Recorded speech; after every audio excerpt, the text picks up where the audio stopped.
The account goes that a Pentecostal preacher went to Russia, and he was preaching on the streets.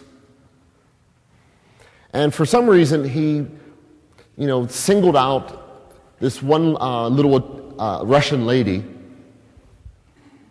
and said to her, "You need to have Jesus in you." And she looked at him and she asked him basically, "What do you mean?" "You need to have Jesus as your personal Lord and Savior. You need to have Jesus as a part of your life."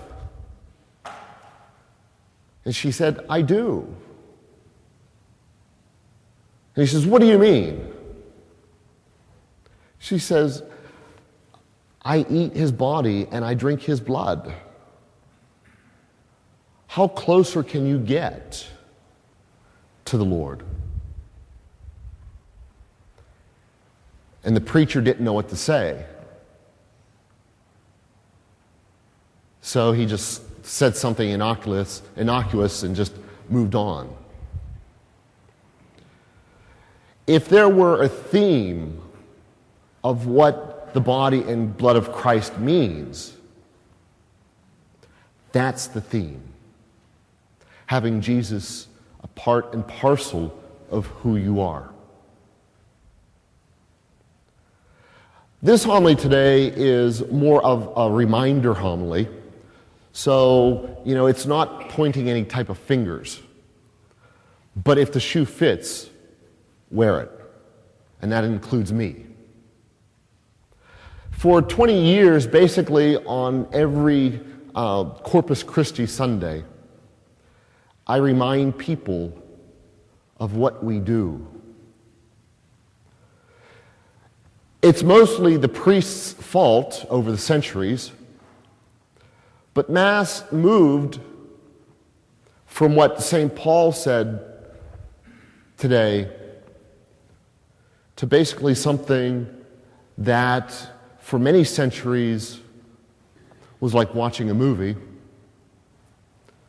And we're trying to get back to the way St. Paul described the Eucharist. And what I mean by that is this. When we partake of the Eucharist, what are we proclaiming? For St. Paul, it was a proclamation of Jesus' divinity. Don't get me wrong about that. But for St. Paul, it was the focus on church. Not the church building, but the church, the people. And the theology was that in the Eucharist, Christ is among us because we are one family.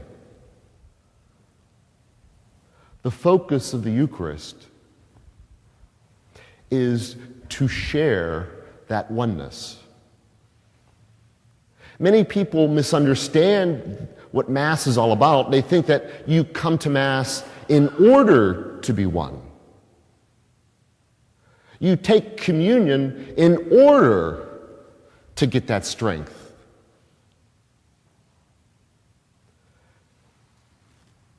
And while that's a part of it, that's not the focus. The documents presume that when we come to church, we are already one, and that we partake of the Eucharist because we are one, not the other way around. This day for Corpus Christi, it's a reminder of who we are.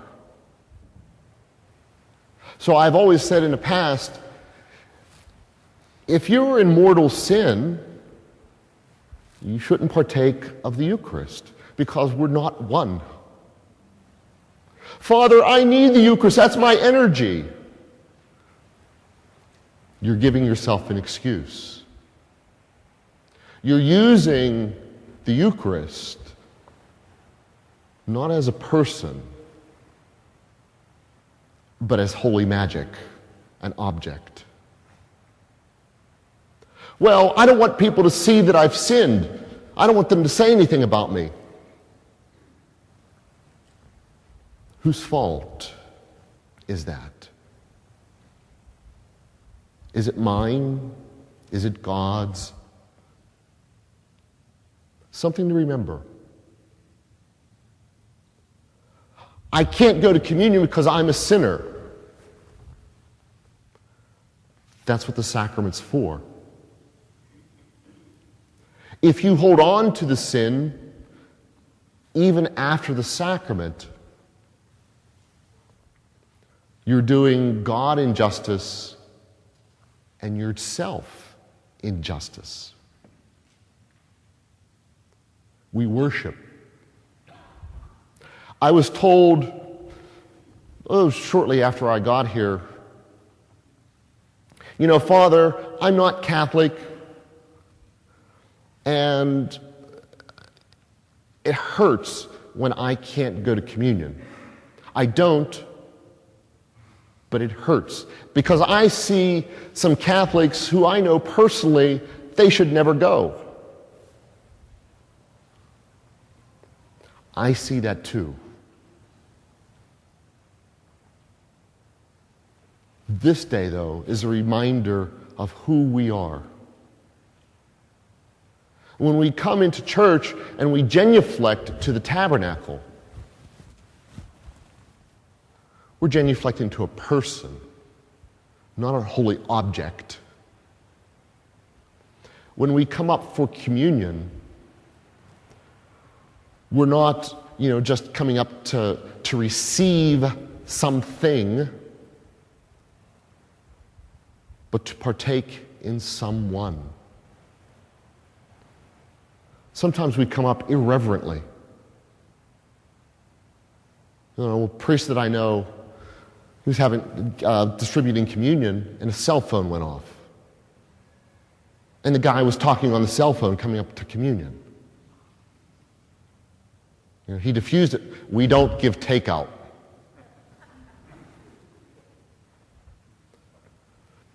This day, though,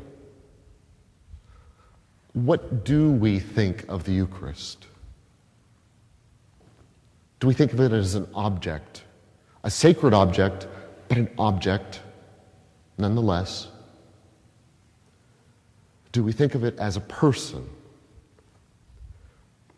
If we think of it as a person,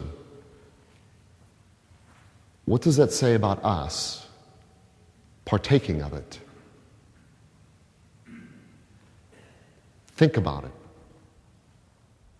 You have the one extreme where people go to communion when they shouldn't. They don't care. Some people don't even believe that the bread and wine actually become the body and blood of Christ.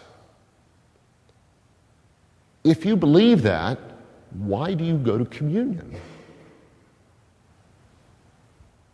Then there's the other side, the false humility. I'm nobody. God does not love me. I'm going to hell no matter what I do. Why should I partake? Something to think about. I'm not pointing any fingers,